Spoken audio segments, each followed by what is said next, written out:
รู้ก่อนจัดเข้าใจก่อนแต่งสื่อสารกับชาวต่างชาติได้โดยครูชีน่าและเอ็มซีแก้วพิธีกรงานแต่งงานมืออาชีพค่ะสวัสดีค่ะคุณครูทีน่าสวัสดีค่ะแก้วครูขาวันนี้เรามาอยู่ที่ EP 9 แล้วค่ะ EP ที่แล้วเราพูดถึงเรื่องของการเจรจาสู่ขอไปกันแล้วนะคะซึ่งคุณครูทีน่าค่ะก็แนะนำเราเรื่องของการใช้ประโยคสำเร็จรูปนะคะแล้วก็รวมไปถึงคำศัพท์เกี่ยวกับเท่าแก่ที่เราสามารถใช้ได้หลากหลายคำมากวันนี้มาที่การสวมแหวนค่ะเราก็จำเป็นจะต้องอธิบายนะคะให้ชาวต่างชาติเข้าใจอยากขอคำแนะนำคุณครูค่ะงานที่มีบ่าวสาวเป็นชาวต่างชาตินะคะก่อนเริ่มงานเราควรจะต้องนัดแนะคิวต่างๆตามลำดับขั้นตอนของงานกับชาวต่างชาติเนี่ยไม่ว่าจะเป็นเจ้าบ่าวเจ้าสาวคุณพ่อคุณแม่ของเจ้าบ่าวเจ้าสาวนะคะหรือคนที่จะต้องมีส่วนร่วมในแต่ละพิธีของเราพอถึงหน้างานเมื่อพิธีกรพูดให้คิวแค่สั้นๆก็จะได้ทำตามลำดับขั้นตอนได้อย่างราบรื่นแล้วก็สวยงามค่ะ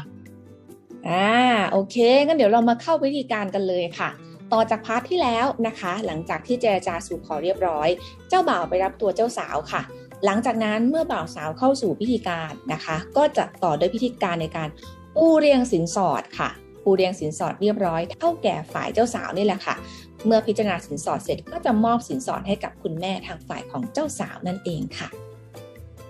At this moment, the elders of the bride will present the dowry to the mother of the bride.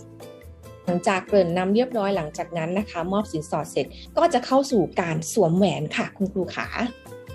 ค่ะเราก็จะบอกได้เลยนะคะว่า Family and friends, here comes the memorable moment as our lovely couple will be exchanging the engagement rings. สวมแหวนเสร็จค่ะขาดไม่ได้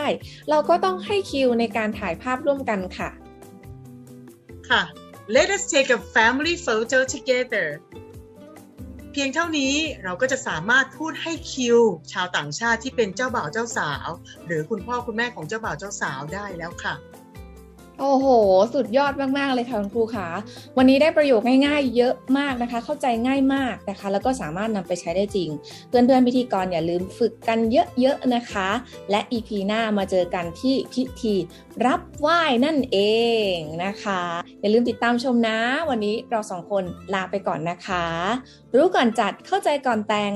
สื่อสารกับชาวต่างชาติได้โดยครูทีน่า